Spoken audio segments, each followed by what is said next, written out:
Good morning, students. How are you all? I hope you all are safe, you all are fine and healthy at your place. So, today we will start the new topic, that is inverse image and inverse function. Inverse function is very important topic in the chapter relation and function. Inverse function जैसे कि नाम से ही है कि प्रतिलोम फलन, प्रतिलोम मतलब जो फंक्शन आप डिफाइन किए हैं उसका रिवर्स मीन्स कि अगर कोई फंक्शन ए से बी पर डिफाइंड है तो एक ऐसा फंक्शन अगर हम डिफाइन कर पाएँ जो बी से ए पर डिफाइंड हो, तो ये हमेशा पॉसिबल नहीं हो पाता है, लेकिन कुछ पर्टिकुलर फंक्शंस में ये पॉसिबल है। वो क्या केसेस हैं, वो क्या कंडीशंस हैं, हम इस बात को चेकआउट करेंगे। तो उससे इन्वर्स फंक्शन पढ़ने से पहले एक टर्म इन्वर्स इमेज क्या होती है। लेट इन्वर्स इमेज, या इसे हम हिंदी में कहते हैं प्रतिलोम प्रतिबिंब।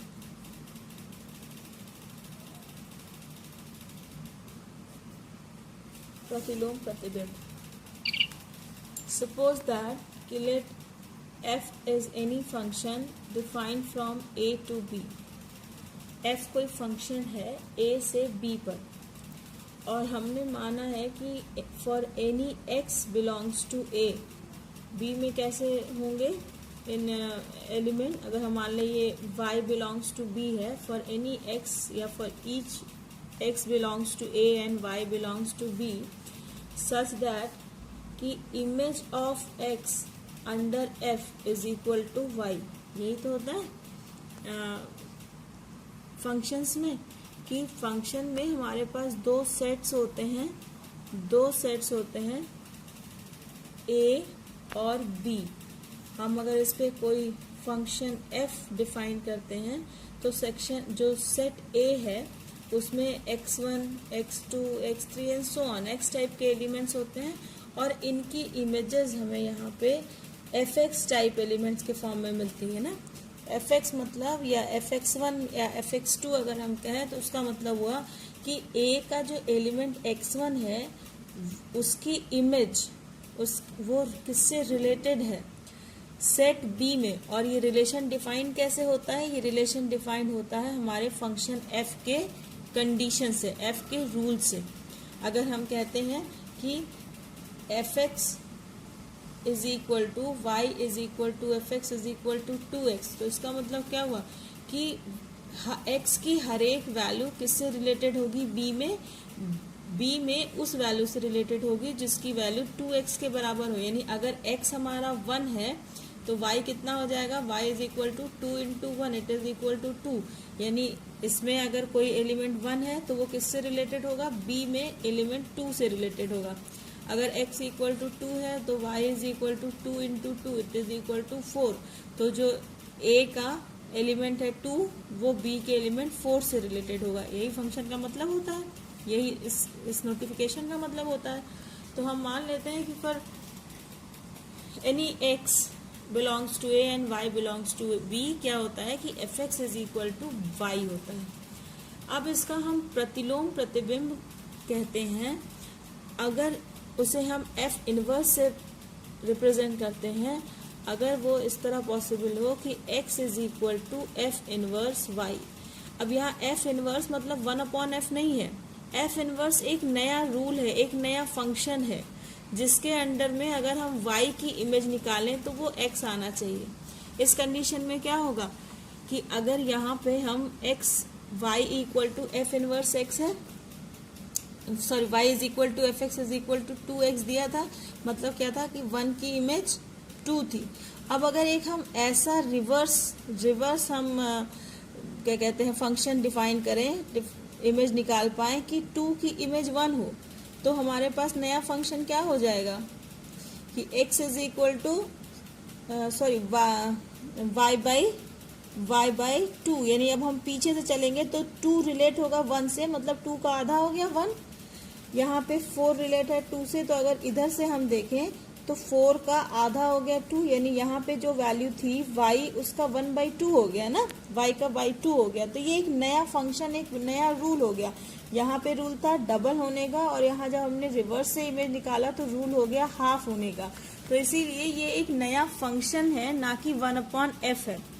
ठीक है, तो जब x equal to f inverse y हो जाए, f x is equal to y implies x is equal to f inverse y, तो इसको हम कहते हैं इनवर्स इमेज और प्रतिलोम प्रतिबिंब।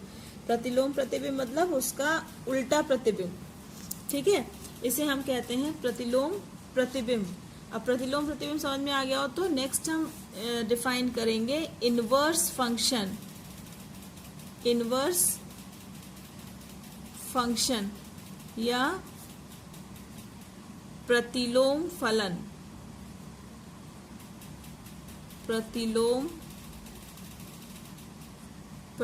फलन। प्रतिलोम फलन क्या होता है कि अगर if f is a function from a to b is an 1/1 onto function, is an 1/1 onto function, 1/1 onto function, and x belongs to a, be any element of a, then a function f inverse from b to a। यहाँ पे f कहाँ से कहाँ पे था, a से b पर था। हाँ, और अभी हम क्या कह रहे हैं, next function f inverse is from b to a इस तरह हो कि for each y belongs to b, y के हर एक एलिमेंट के लिए हमें एक well defined and unique x belongs to a, एक unique x belongs to a इस प्रकार हो, सच दैट इस प्रकार हो कि f of x is equal to y implies that f inverse of y is equal to x, then f inverse from b to a is said to be an inverse function of f। Inverse function of f, ये definition है कि if f is from a to b is an 1/1 onto फंक्शन। ये important है कि ये function कैसा होना चाहिए, 1/1 onto। If f is from a to b is an 1/1 onto function and x belongs to a, be any element of a, then f inverse from b to a such that from each y belongs to b we find an unique x belongs to a such that if fx is equal to y then it implies f inverse y is equal to x। कहने का मतलब क्या हुआ कि अगर कोई function f है a से b पर और वो 1/1 onto है। 1/1 onto क्यों होना चाहिए, अभी हम इसको बताते हैं आपको कि अगर वो 1/1 onto है, f a b कोई 1/1 onto फंक्शन है, तो f inverse from b to a, f inverse from b to a जो प्रत्येक अगर ऐसा मिले हमें कि प्रत्येक y जो b में है उसके लिए हमें a में एक ऐसा x मिले कि अगर fx for each fx is equal to y, f inverse y is equal to x हो, तो ऐसे फंक्शंस को हम प्रतिलोम फलन या इनवर्स फंक्शन कहते हैं f का। Then f inverse from b to a is said to be an inverse function of f। ये और क्या वो करता है, इम्प्लाई करता है कि f इनवर्स जो एफ इनवर्स का प्रांत होगा, एफ इनवर्स का प्रांत मतलब डोमेन, जो एफ इनवर्स का डोमेन होगा वो एफ का रेंज होगा, एफ का परिसर या रेंज। पोजीशंस बदल गई क्योंकि एफ जो था वो ए से बी पे डिफाइंड था, तो ए उसका डोमेन था और बी को डोमेन था, लेकिन यहाँ पे बात बदल गई है, एफ इनवर्स डोमेन हो गया है और ए जो है वो को डोमेन हो गया है। यानी एफ इनवर्स का डोमेन एफ का रेंज होगा और एफ इनवर्स का range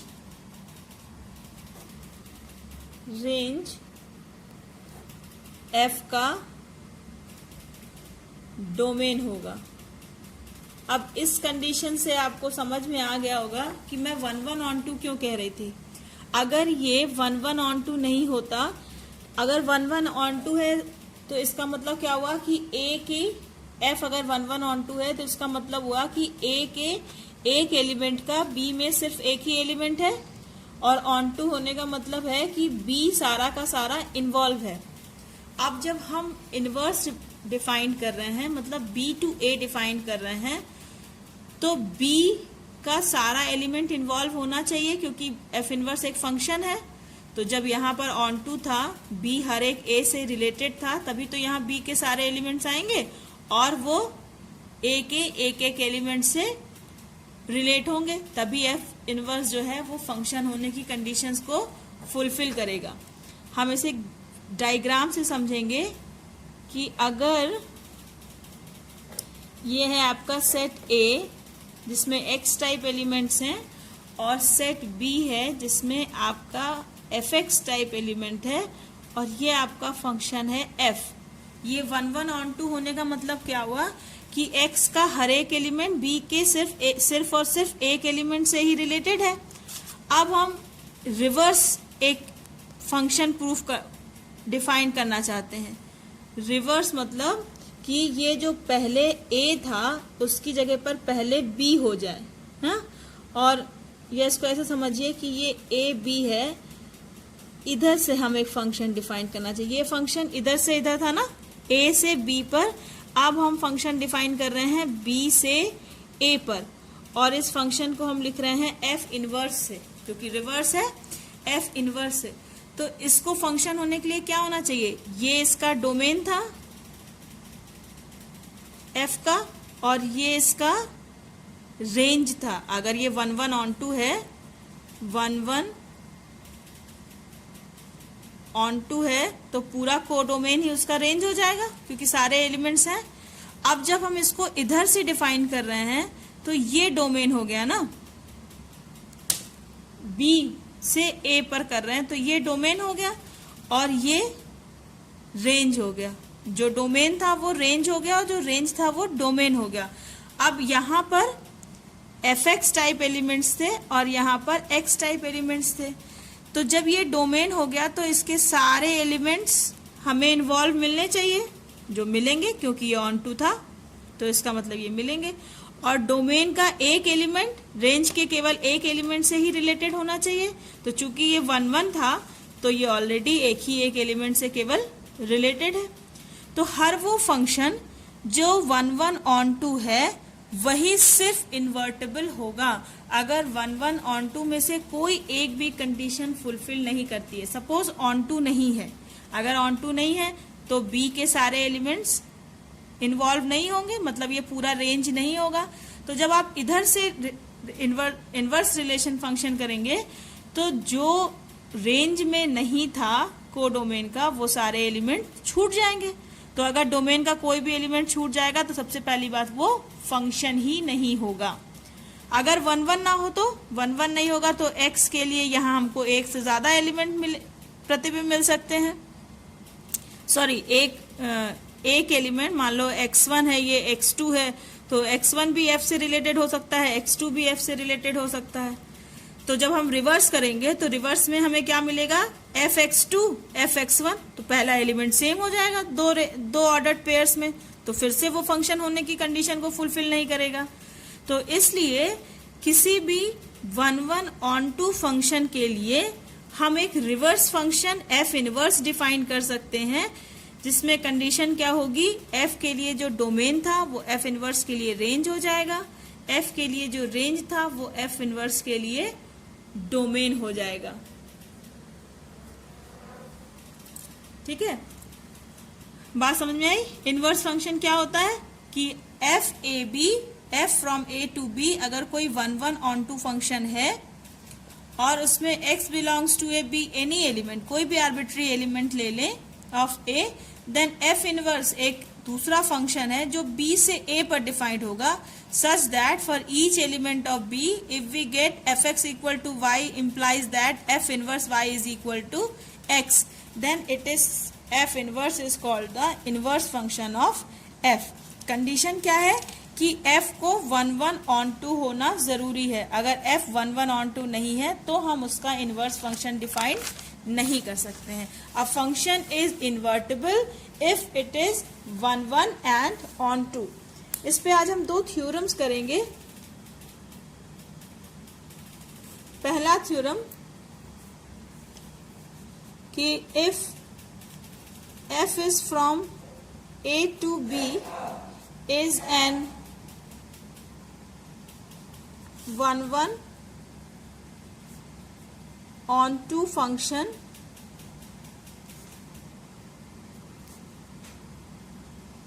then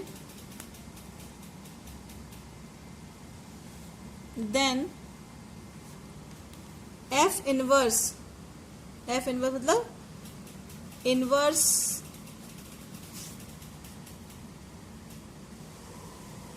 function of f क्या होगा, ये f inverse from b to a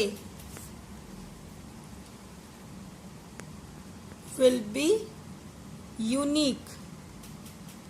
कि अगर कोई function f from a to b है जो 1 ऑन 2 है, तो उसका जो इनवर्स फंक्शन f इनवर्स होगा, f इनवर्स मतलब इनवर्स फंक्शन ऑफ f, मतलब f is from b to a will be unique. वो एक यूनिक फंक्शन होगा, मतलब किसी भी f के लिए आपको एक से ज्यादा f इनवर्स नहीं मिलेंगे।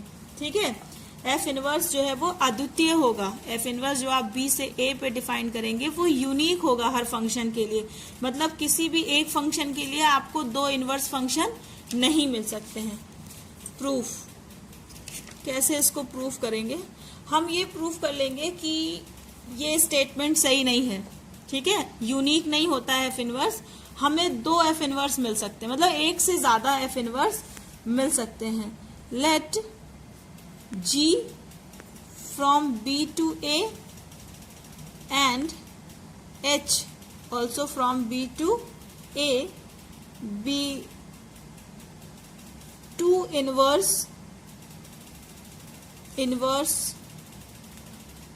functions of f।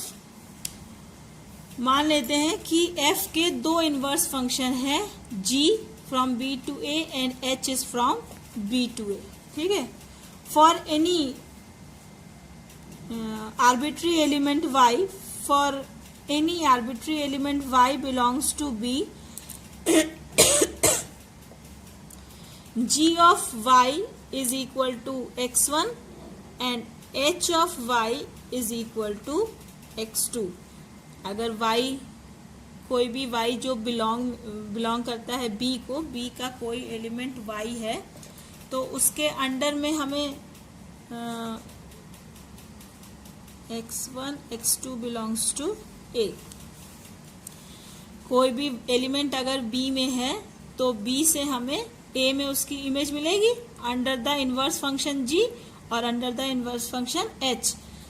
ये आपका a है और ये b है, तो x1 x2 टाइप एलिमेंट इसमें है, y1 y2 टाइप एलिमेंट इसमें है, तो f तो यहाँ से यहाँ डिफाइंड है। ठीक है, तो f x1 is equal to y1, इस तरह से होगा। लेकिन अभी जो रिवर्स हम कर रहे हैं, रिवर्स का क्या है कि रिवर्स यहाँ से b से a पर है, इनवर्स जो है वो b से a पर डिफाइंड है। तो इसका मतलब हुआ कि y1 की इमेज मिलेगी f इनवर्स। तो f इनवर्स यहाँ पे हमने दो लिया था, g और h।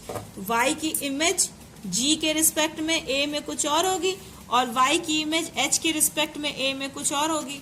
तो g की इमेज y की इमेज g के रिस्पेक्ट में मान लिया कि x1 है और उसी y की इमेज h के रिस्पेक्ट में हमने मान लिया कि x2 है, जहां x1 और x2 दोनों a के एलिमेंट्स हैं।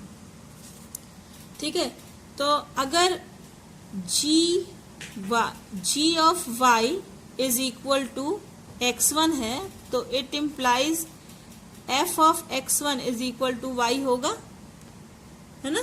इसका चूंकि ये इनवर्स फंक्शन है भाई, अगर g को हम f इनवर्स लिखते तो f inverse of y is equal to x implies that f of x is equal to y, यही ना। तो यहाँ पे हमने f इनवर्स को g लिखा है, तो g ऑफ y अगर x1 है तो इसका मतलब हुआ कि f x1 is equal to y होगा। And h of y is equal to अगर x2 है तो इसका मतलब हुआ कि f of x2 is equal to y होगा। अब अगर हम इसको इक्वेशन 1 लिखें और इसको इक्वेशन 2 लिखें तो इक्वेशन 1 और 2 से देखो ये दोनों का RHS बराबर है, तो अगर RHS बराबर है तो LHS भी बराबर होगा। तो from equations 1 and 2 f x1 is equal to f x2 since f is 1 1, f क्या है 1 1 है, ये हमने पहले ही माना था कि if f is an 1 1 on to function, तो f 1 1 है। तो अगर f x1 is equal to f x2 दिया है तो इट इम्प्लाइज कि x1 is equal to x2 होगा, x1 x2 के बराबर होगा क्योंकि ये 1 1 है। तो इट इम्प्लाइज x1 की वैल्यू क्या है g y is equal to x2 की वैल्यू क्या है h y। तो हमने ये दो अलग अलग फंक्शंस लिए थे लेकिन वो फंक्शंस क्या हो गए, सेम एलिमेंट के लिए सेम आ गए। तो देयरफॉर और it implies for each y belongs to b g of y is equal to h of y। किसी भी y के लिए जो फंक्शन g है वही फंक्शन h भी है। तो therefore function g is same of function h। Therefore f inverse from b to a is unique. ठीक है, ये दो अलग अलग फंक्शन हमने डिफाइन किए थे लेकिन वो दोनों फंक्शन लास्ट में क्या निकले, सेम निकले। तो ये बताता है कि जो f इनवर्स है, जो इनवर्स फंक्शन है, ये हमेशा यूनिक होता है, एक ही होता है। उसको भले हमने दो दो नाम दिया था लेकिन ये दोनों ही सेम थे। एक बार फिर से इस थ्योरम को हम रिवाइज कर लेते हैं। थ्योरम में था कि if a is from a to b is an 1 1 onto function then f inverse that inverse of function f which is from b to a will be unique। किसी भी function a b के लिए अगर वो 1 1 onto है तो उसका inverse function जो b से a पे डिफाइंड होगा वो हमेशा यूनिक होगा, अद्वितीय होगा। तो हमने ये मान लिया था कि let g from b to a and h from b to a, ये दो इनवर्स फंक्शन है, यूनिक नहीं है बल्कि एक नहीं है बल्कि f के दो इनवर्स फंक्शन है, एक g है और एक h है। फिर हमने कोई भी आर्बिट्री एलिमेंट b से ले लिया y सच दैट कि image of y under inverse function g is x and image of y under inverse function h is s। Image of y under inverse function g is x1 and image of y under inverse function h is x2 where x1 x2 belongs to a। कि दोनों inverse function के under में दोनों की images मान ली हमने। अब अगर जी वाई बराबर x1 है, g इनवर्स फंक्शन है, g is f inverse actually, तो f inverse y is equal to x1, it means कि f of x1 is equal to y। ऐसे ही अगर H Y equal to x2 है तो इसका मतलब हुआ कि f of x2 is equal to y। अब इन दोनों इक्वेशंस में RHS बराबर है तो LHS भी बराबर होगा, यानी f x1 is equal to f x2। अब चूंकि ये हमने पहले ही लिया था कि ये 1 है, और 1 में क्या होता है कि अगर f x1 बराबर f x2 है, इसका मतलब x1 बराबर x2 होता है। तो x1 बराबर x2 हो गया। x1 की वैल्यू थी gy रख दिया, x2 की वैल्यू थी hy, वो पुट कर दिया, तो gy is equal to hy क्या आ गया, दोनों फंक्शंस आपस में इक्वल हो गए।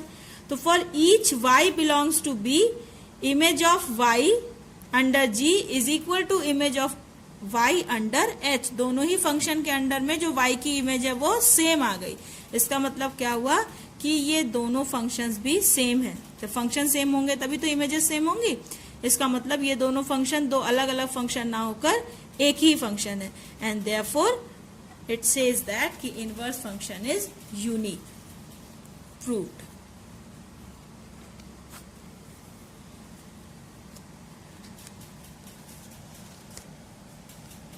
Another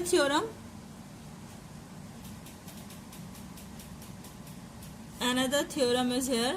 Theorem is कि if function f from a to b is 1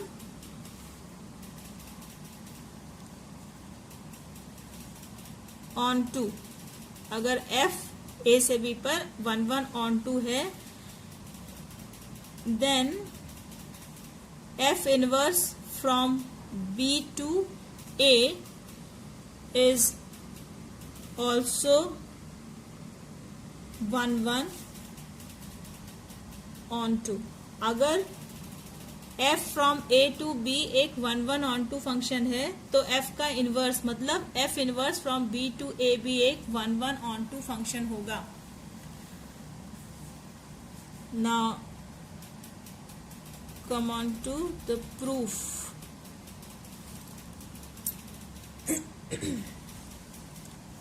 Let y1 and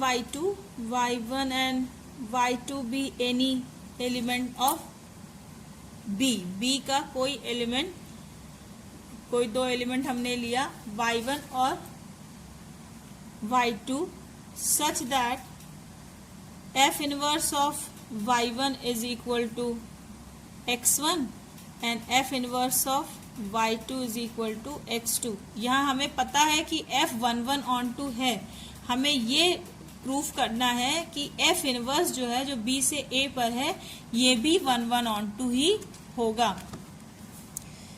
तो अगर हमें इसको 1 प्रूफ करना है f इनवर्स को, तो हमें क्या प्रूफ करना होगा एक्चुअली कि अगर f inverse y1 is equal to f inverse y2 है तो it implies y1 is equal to y2। अगर 1 होना है तो यही प्रूफ करना होगा, ठीक है, कि अगर f inverse y1 is equal to f inverse y2 है तो y1 बराबर y2 के होना चाहिए, तभी ये 1 होगा। तो लेट अस स्टार्ट प्रूफ। अगर f inverse y1 is equal to x1 है तो it implies f of x1 is equal to y1 and f of x2 is equal to y2। Inverse image से हो जाएगा ये। तो let f inverse of y1 is equal to f inverse of y2। f inverse of y1 is equal to f inverse of y2। f inverse y1 की value क्या है, x1 is equal to f inverse y2 की value कितनी है, x2। Then x1 is equal to x2। तो since f is 1 f जो है वो 1 है, तो अगर x1 बराबर x2 के है तो f x1 बराबर भी f x2 के होगा। Since x1 is equal to x2 ये आया है हमारा, और f जो है वो 1 दिया हुआ था। इसका मतलब क्या हुआ कि अगर x1 बराबर x2 के है तो f x1 भी f x2 के बराबर होगा। f x1 की वैल्यू कितनी है, y1 is equal to fx2 की वैल्यू कितनी है y2, तो therefore y1 is equal to y2। हमने क्या माना था कि let f inverse y1 is equal to f inverse y2, और आया क्या हमारा एट लास्ट कि then y1 is equal to y2, y1 जो है वो y2 के बराबर हो गया। Therefore f inverse is 1 1, f inverse जो है वो 1 1 होगा। अब हम ऑन टू प्रूव करेंगे। Again let x be any arbitrary element in a, x a का कोई भी अपने आप से लिया हुआ एलिमेंट है, and y belongs to b such that f of x is equal to y। ठीक है, इस तरह से है। अगर किसी भी एलिमेंट हम आर्बिट्री एलिमेंट x ले a में और y ले b में, इस तरह से कि f of x is equal to y, यानी x की इमेज f के अंडर में y है। तो इसका मतलब क्या हुआ कि f inverse of y is equal to x, y belongs to b इस प्रकार होगा कि इसका इनवर्स इमेज जो है वो x के बराबर होगा, क्योंकि f इनवर्स जो है वो उसका इनवर्स फंक्शन है। तो चूंकि ये यूनिक था ना, ये सिंस